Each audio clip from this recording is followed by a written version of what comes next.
It's so interesting. It's so interesting. It's so interesting. It's so interesting. It's so interesting. Welcome to It's So Interesting, where people in the arts, sciences, and commerce talk about their experience and their expertise. I am your host, George Spitzer. Today, I am talking with Ruth Ellen Hoag, a watercolor artist who I just found out has won a prestigious award. Okay, let's get right to it. Ruth, tell me, what is this award that you mentioned to me before we started talking? We have to clarify this because it is this year I've been very fortunate to have won numerous awards in national and international competitions. But this particular event that you're speaking of is an award only to myself. It is only that I got into a show. It is not an award at this point. Getting into American Watercolor Society is probably in my own mind at least, and many other people, a watercolor artist. Getting into American Watercolor Society, getting into a show is an award in and of itself. But it is not an award for the painting. It merely means that out of 1,000 entries, I am one of 100 or so that were chosen to be in the show that in New York City. And these 1,000 entries are from across the United States, not just... International. International. International. And is this the most prestigious body in that particular business of watercolors? Yes, I believe so. Now, here's an odd question. Are there any other prizes left to win that are as prestigious by just gaining entry into the Watercolor Society? In order to become a signature member and use the initials AWS after my name, I need to get into this prestigious show 3 times. You don't automatically become a member or what is called a signature member by getting in once.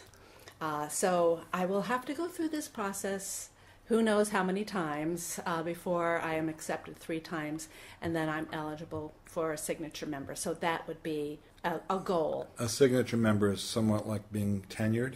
Exactly, yeah. And this was your first... this was the first time. And of course you have confidence that you'll be going the second and third time. How often can you submit, or are you only asked to submit? It's once a year, and you can only submit 1 painting to the jury each time.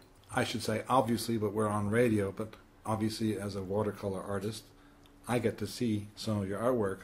Most people on the radio can't. So at the end of the show, we'll say how you can get to look at your pictures. Is there a difference between being a professional watercolor artist and an amateur? What do you perceive as the difference? I do, at this point, feel like I'm a professional artist. I feel like I'm an artist first. The fact that I work in watercolor is not the issue for me. And it took me many years before I would consider myself an artist. I was born a musician, and I was always a musician, and perhaps always still think of myself more as a musician than an artist. But so it took a while for me to say, yeah, I'm an artist, yeah, I paint. So my business is being an artist, and whether or not I use oil or acrylics or pastel or watercolor, it's a painting. Now, I'm a 2-dimensional artist. I'm not a 3-dimensional artist, but I'm a 2-dimensional artist. So it's the medium is not what is important. Of course, I've seen some of your paintings, and they're very rich in color, enough so that if you're not knowledgeable about paintings, you'd almost think it was an oil painting. That's a good thing. Well, that's why I'm going to ask you, as a watercolor artist, there are certain stereotypical images the beholder has about watercolor. It's sort of odd, but I'd like to ask you to describe your signature, so to speak, in the watercolor parabola. Genre? Yeah. I guess I'm not a watery watercolorist. I think a lot of people's perception of watercolor is that it's very, landscape and it's very transparent. I tend to use watercolor like oil paints. The saturation, I tend to use very saturated color. that probably describes my work more than anything else, is that it's rich in color. Any artist's growth, one of the fun things about being an artist, besides the hard work, is that you develop and you have different ways you paint in terms of the subject matter or the color schemes. Have you had a number of phases? I mean, I know you've done a lot of Western paintings of cowboys, not necessarily Indians, and horses. You have some gorgeous horses. And also you've done food markets and landscapes and musicians. Where are you now? Do you perceive you are now in your growth? And where do you think you are heading? I think in the beginning, because I felt like a lot depended on my drawing skills, I started out with landscape and buildings and so forth. And then I started drawing people. My husband and I love to dance, so that seemed natural. I wanted movement in my paintings, so musicians and loving to dance, that became a theme in my work. And right now, my goal, I kind of set a goal for myself each year, but right now my goal is to paint multiple people, which maybe sounds strange. I love the figurative genre.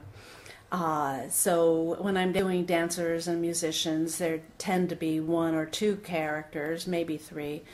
I also love New York City. That's where I grew up. That's where I went to school. Provided me with a subject matter to explore, painting multiple people at a time. That's where my path right now. I guess anybody, you're always trying to find a challenge for yourself. So that's my particular challenge at the moment. And I presume, and I'm confident you will succeed at this. Well, we'll see. This getting into American watercolor, there's 3 characters in the particular painting, so it's starting. Oh, good. So you won the entree based on your new direction as opposed to something you used to be doing so much of. You mentioned that a professional artist is in the business of painting, and it means your income comes from that.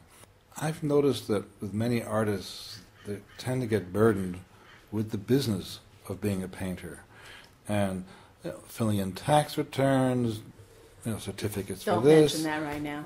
Okay. Sales taxes and framing and rent and all these things. It, of course, takes away from your time. Is that one of your biggest challenges, to physically get the time to paint? Yeah, that's often the case. When I was painting and entering shows and so forth and having to frame, I framed my own stuff in the beginning, but it did take away from time to paint, so that was the first thing to go, doing my own framing. So I have some wonderful people I work with in the framing industry, and so they get my business that way. But I do a lot of teaching, and that's a double-edged sword, because on one hand, when you're teaching, you're honing your own ideas and thinking about painting. So in developing your lessons that you want to convey, in teaching, and problem solving for artists that have come to you for help, you're doing a lot of thinking, which in turn goes back into your own painting. But sometimes if you can wind up spend so much time on other people's paintings and thinking about how to teach a particular concept that you do seriously cut into your own time to paint. So you have to make the most of the time. Thank you so much for being here. If anyone wants to contact Ruth Ellen, you can go to our website, it'ssointeresting.com, and at that same website are a list of all the other shows which you're free to listen to. Thank you. Thank you, George. It's so interesting. It's so interesting. It's so interesting. It's so interesting. It's so interesting.